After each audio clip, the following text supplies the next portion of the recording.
नमस्कार, स्वागत है आप सभी का इस बुलेटिन में और मैं हूं आपके साथ अंशिका।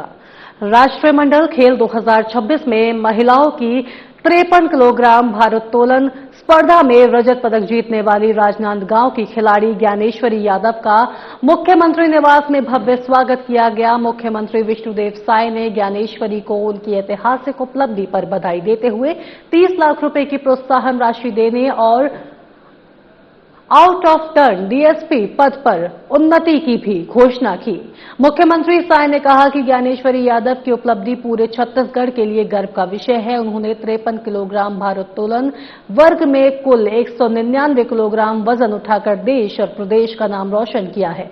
उनकी सफलता बेटियों और युवाओं के लिए प्रेरणा है। सीएम साय ने कहा कि समिति संसाधनों और कठिन परिस्थितियों के बावजूद ज्ञानेश्वरी ने मेहनत, अनुशासन और दृढ़ संकल्प के बल पर अंतर्राष्ट्रीय स्तर पर सफलता हासिल की है। उन्होंने कहा कि राज्य सरकार खेल प्रतिभाओं को बढ़ावा देने के लिए बेहतर प्रशिक्षण, आधुनिक खेल सुविधाएं और आवश्यक संसाधन उपलब्ध कराने के लिए लगातार काम कर रही है। उन्होंने विश्वास जताया कि ज्ञानेश्वरी यादव भविष्य में भी देश और छत्तीसगढ़ का नाम अंतर्राष्ट्रीय मंच पर गौरवान्वित करती रहेंगी। मुख्यमंत्री ने कहा कि खिलाड़ियों की उपलब्धियों का सम्मान करना और उन्हें आगे बढ़ाने का अवसर देना सरकार की खेल नीति का महत्वपूर्ण हिस्सा है।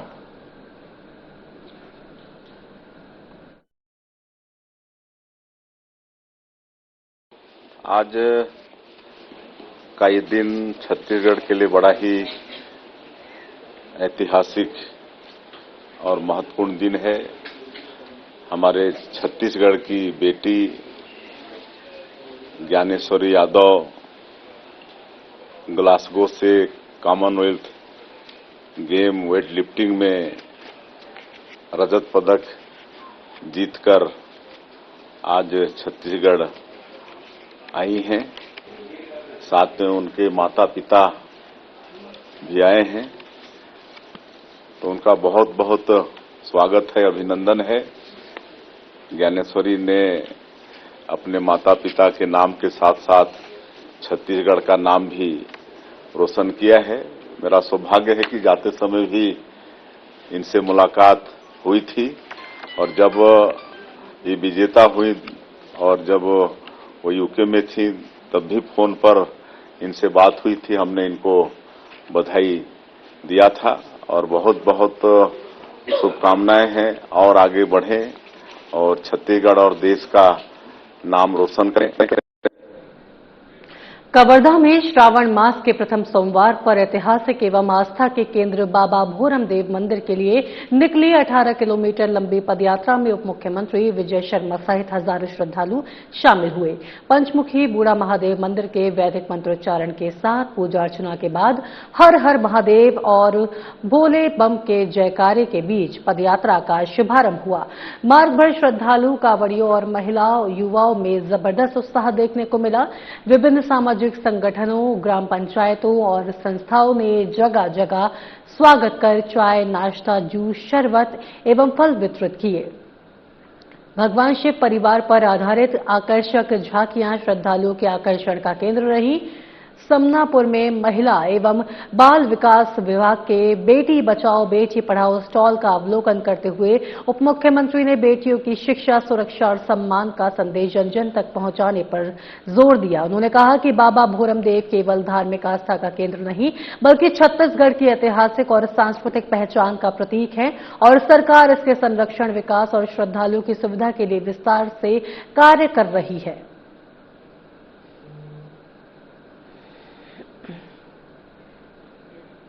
मोहला मानपुर अंबागढ़ चौकी जिले के मोहला तहसील अंतर्गत ग्राम कुंजोटोला में वन विभाग की टीम ने दुर्लभ एवं संरक्षित वन्य प्राणी पैंगोलिन का सफल रेस्क्यू किया। वन मंत्री केदार कश्यप की पहल और वन्य संरक्षण के निर्देशों के अनुरूप विभाग लगातार संवेदनशीलता के साथ कार्य कर रहा है। जानकारी के अनुसार ग्राम कुंजोटोला निवासी जयंत कुमार के घर में पैंगोलिन के घुसने की सूचना वन विभाग को मिली। सूचना मिलते ही टीम मौके पर पहुंची और सावधानीपूर्वक रेस्क्यू अभियान चलाकर पैंगोलिन को सुरक्षित पकड़ लिया। वन मंडल अधिकारी के मार्गदर्शन में परिक्षेत्र अधिकारी पंकज पटेल के नेतृत्व में रेस्क्यू टीम ने पेंगोलिन को सुरक्षित वन क्षेत्र में सुरक्षित छोड़ दिया।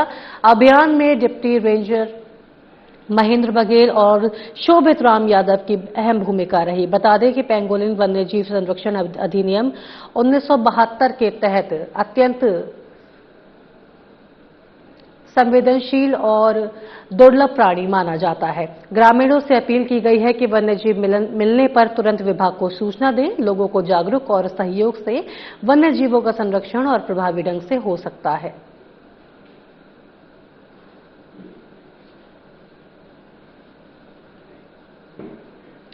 बलरामपुर जिले के विकासखंड शंकरगढ़ में लगभग 24.70 लाख रुपए की लागत से निर्मित महतारी भवन का लोकार्पण सामरी क्षेत्र की विधायक उद्देश्वरी पैकरा ने फीता काटकर किया। कार्यक्रम में बीजेपी पदाधिकारी, जनप्रतिनिधि, महिला मोर्चा की सदस्य, स्वयं सहायता समूह की महिलाएं एवं विभिन्न विभागों के अधिकारी कर्मचारी उपस्थित रहे। इस दौरान विधायक ने भवन को क्षेत्र की महिलाओं के लिए उपयोगी बताते हुए इसको लेकर संचालन की बात की। लोकार्पण समारोह में बड़ी संख्या में भाजपा कार्यकर्ता, स्थानीय लोग मौजूद रहे।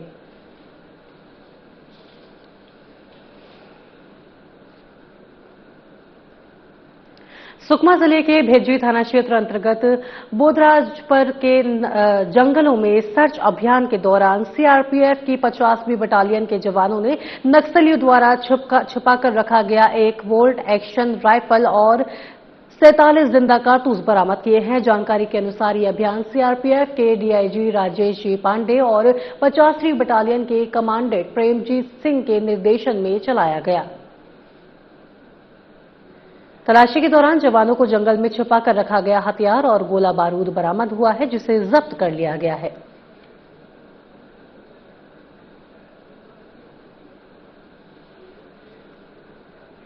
गोबरा नवापारा क्षेत्र के ग्राम पंचायत कुर्रा के स्कूल मैदान में क्रिकेट खेलते समय एक बड़ा हादसा हो गया। 10 वर्षीय छात्र डोमेंद्र कुमार को करंट लगने से गंभीर रूप से वो झुलस गया। जानकारी के अनुसार प्रतिदिन की तरह ही प्राथमिक शाला कुर्रा में छुट्टी के बाद कक्षा 4 का छात्र डोमेंद्र कुमार अपने दोस्तों के साथ क्रिकेट खेल रहा था। इसी दौरान गेंद एक टिन शेड में फंस गई। गेंद निकालने के लिए डोमेंद्र शेड पर चढ़ गया। इस दौरान ऊपर से गुजर रहे 33 कीवी के हाई टेंशन तार की चपेट में आने से बुरी तरह से झुलस गया। बच्चों के चिल्लाने पर आसपास लोग दौड़े और धर्मेंद्र को उतारकर तुरंत पास के निजी अस्पताल में भर्ती कराया।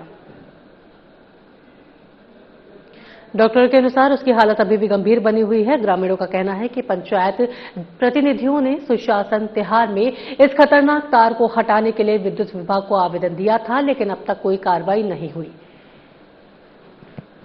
विद्युत विभाग के एई धर्मेंद्र साहू ने कहा कि उन्हें इस घटना की जानकारी अभी मिली है और तार के हटवाने के लिए विभाग के पास फंड नहीं है। अभी कल की बात है, लगभग 5:30 बजे के आसपास की घटना की बात है और बच्चे यहाँ खेलने आए थे और खेल रहे थे। उसी दरमियान इधर टीना सेट लगा है मध्याह्न भोजन वाला, जो पूर्व बनाया गया है और ऐसा बनाया गया है कि देखिए सुरक्षा, बच्चे की सुरक्षा को देखते हुए दरकिनार करके मतलब ये बनाया गया है ऊपर टीना से। अब इसी टीना सेट में बच्चे जो है भोजन करते हैं और कभी कब क्या घटना घट जाए, कब कौन सी बला आ जाए बच्चों के ऊपर। मेरे द्वारा पूर्व में भी इसके संबंध में मतलब सूचना दिया जा चुका है, संबंधित विभाग है उसको, और स्कूल शाला प्रबंधन समिति के द्वारा बाकायदा पूर्व में 2025 में जो पूर्व धनेश्वरी साहू थे अध्यक्ष और प्राचार्य महोदय जी थे, यहाँ के जो एचएम थे, उनके द्वारा भी लिखित मतलब विकासखंड शिक्षा अधिकारी को इसके संबंध में हाई टेंशन तार और पीछे इसके जस्ट पीछे ट्रांसफार्मर लगा हुआ है, उसको हटाने के लिए बाकायदा मतलब लिखित में मतलब शिक्षा विभाग को सूचित किया गया है और कनिष्ठ से यंत्री जो है ये पारा गांव, उनको भी सूचित किया गया है, लेकिन अभी फिलहाल रुकेंगे एक छोटे से ब्रेक के लिए। ब्रेक के बाद जल्द हाजिर होंगे।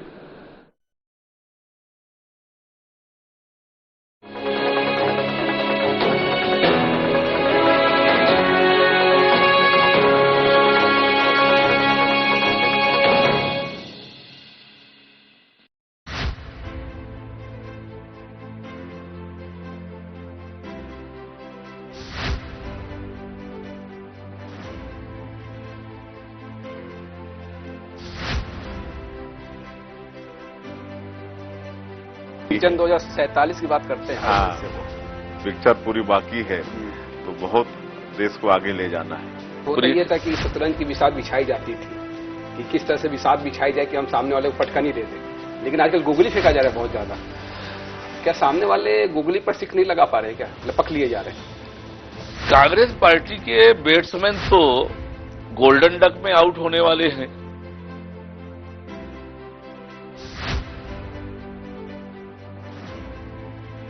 दर्शकों के लिए कुछ लाइनें जो आप बता सके, कह सके। चल संगी जुर मिल कमा बोरे करम खुल गे पथरा मा पानी ओ गराबो धरती म सोना उपजाबो। 2014 के बाद से भारतीय राजनीति को किस तरह से देखते हैं? ये 2014 के बाद से इस देश में उन्नति का, तरक्की का, इस देश के लोगों के जीवन स्तर को ऊंचा उठाने का, गांव, गरीब, किसान, युवा, महिलाएं, उनके जीवन में कैसे खुशहाली ला सकती है, अगर ये एजेंडा पहली बार तय किया है तो मोदी जी ने तय किया है।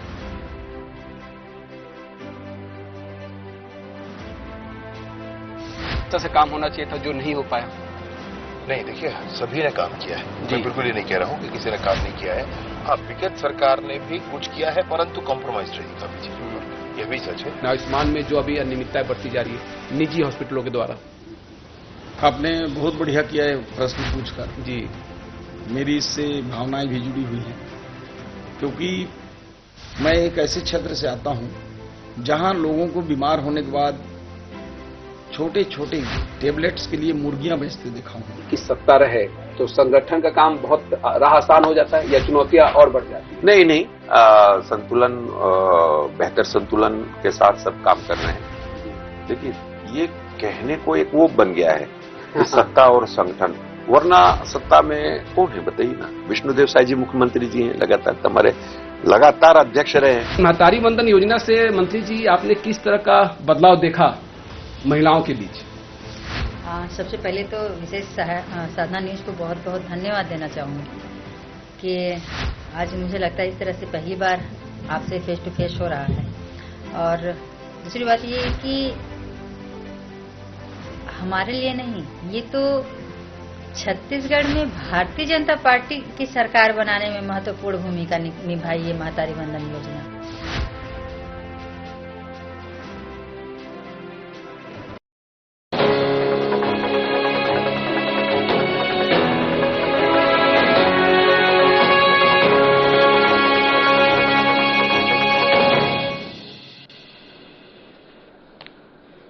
ब्रेक के बाद आप सभी का एक बार फिर से स्वागत है। रामानुजगंज शहर के स्टेट बैंक रोड स्थित बी क्यूरियस कपड़े की दुकान में भीषण आग लग गई। आग इतनी तेजी से फैली कि देखते ही देखते पूरी दुकान इसकी चपेट में आ गई। आग की घटना में दुकान में रखा लाखों का माल और कपड़े जलकर खाक हो गए। सूचना मिलते ही दमकल विभाग की टीम मौके पर पहुंची। काफी कड़ी मशक्कत के बाद आग पर काबू पाया गया। फिलहाल आग लगने के कारणों का पता स्पष्ट रूप से नहीं चल सका है।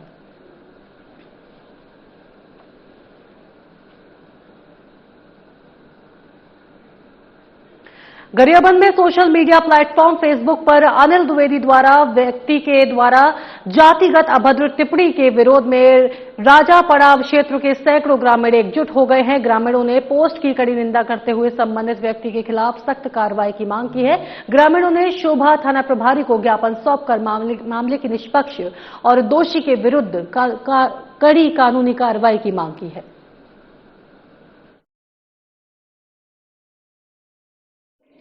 देखिए, आज हम सब जो है एसटी, एससी, ओबीसी के लोग हम लोग पहुंचे हुए थे। जिस प्रकार से छत्तीसगढ़ जनसंपर्क विभाग पदस्थ डॉक्टर अनिल द्विवेदी के द्वारा पोस्ट किया गया है आरक्षण को लेकर के, उसी संबंध में हम लोग एफआईआर दर्ज कराने के लिए आवेदन दिए हुए हैं। जिस प्रकार से उन्होंने लिखा है कि आरक्षण जो है कुतिया है, इस टाइप के उन्होंने एक शब्द का उपयोग किया है और लिखा है कि 33% वाले 90% पे भौंकते हैं, ऐसा उन्होंने पोस्ट किया है। उसी को लेकर आज हम लोग ज्ञापन दिए हैं। निश्चित तौर पर ऐसे लोगों के साथ में कार्रवाई होनी चाहिए जो समाज में अनिश्चितता फैलाने का काम करते हैं। ऐसे लोगों के कारण ही कहीं राजनांदगांव में सावन के पहले सोमवार के पावन अवसर पर राजनांदगांव श्री महाकाल सेना द्वारा नंदई चौक से भव्य महाकाल शोभा यात्रा निकाली गई। शोभा यात्रा में बाबा चंद्रमौलेश्वर महाकाल पालकी में विराजमान होकर नगर भ्रमण पर निकले। मान्यता के अनुसार सावन माह में बाबा महाकाल अपनी प्रजा का हालचाल जानने के लिए नगर भ्रमण करते हैं। इस दौरान बड़ी संख्या में श्रद्धालु मौजूद रहे और माहौल जय भोलेनाथ, जय श्री महाकाल और हर हर भोलेनाथ के नारों से गुंजायमान होता हुआ नजर आया।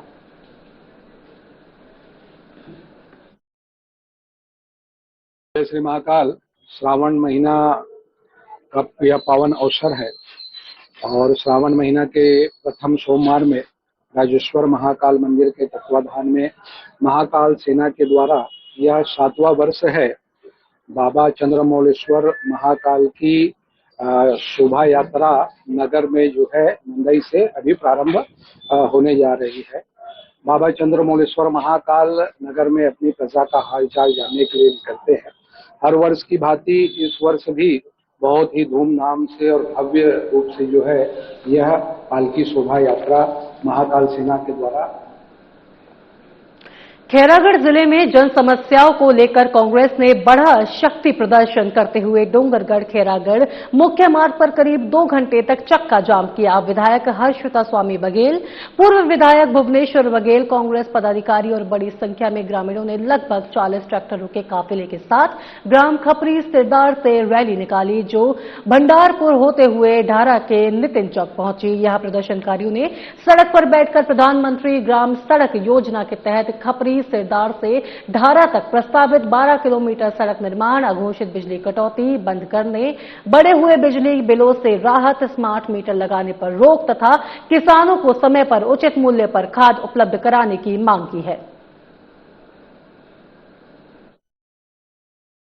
आज बारिश होगी लेकिन कितनी कड़ाके की धूप है, उसमें आज किसानों को समय में उनको फसल के लिए पर्याप्त पानी नहीं मिल रहा है, बोर नहीं चला पा रहे और उसके बाद आप बिजली की कटौती कर रहे हैं। ये 3 ऐसे बड़े मुद्दे हैं जो आज किसानों को बहुत ज्यादा ही परेशान कर रहे हैं और किसान जो है आज घोषित हो गए।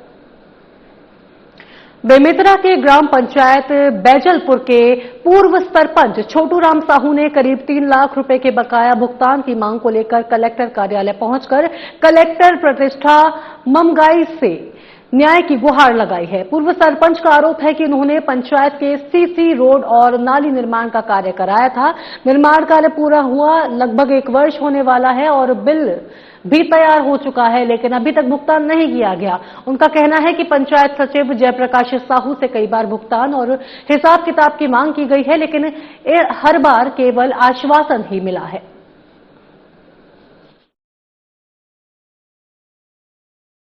मैं कलेक्टर कार्यालय में पूर्व सरपंच बैजलपुर छोटूराम साहू बैजलपुर पंचायत से जिनमें सीसी रोड के काम करे हों। 3 सीसी रोड बैजी में बनाए हों और विधायक निधि से एक काम है 3 लाख के और पंचायत के निधि से काम है 3 लाख के, जनपद निधि के काम में 1,18,000 के। वही तरह बैजलपुर में भी सीसी रोड के काम करे हों जिन 4 लाख के एक सीसी रोड है और 2.5 लाख के नाली निर्माण है, एक 3.5 लाख के नाली निर्माण है और 1,98,000 की एक सीसी रोड है, 1,16,000 की एक सीसी रोड है।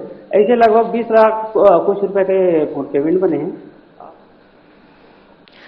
जगदलपुर में बस्तर वन मंडल ने जंगलों की सुरक्षा को हाईटेक बनाने की दिशा में बड़ा कदम उठाते हुए थर्मल ड्रोन तकनीक का उपयोग शुरू कर दिया है।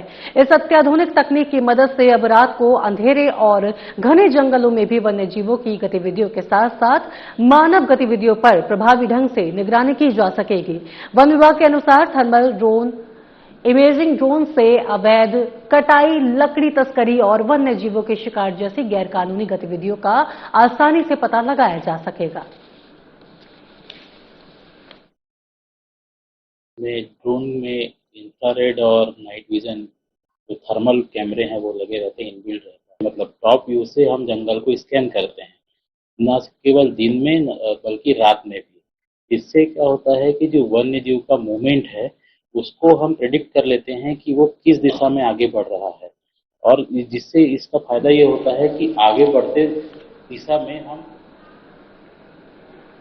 और इसी के साथ इस बुलेटिन में इतना ही। मुझे दीजिए इजाजत। नमस्कार।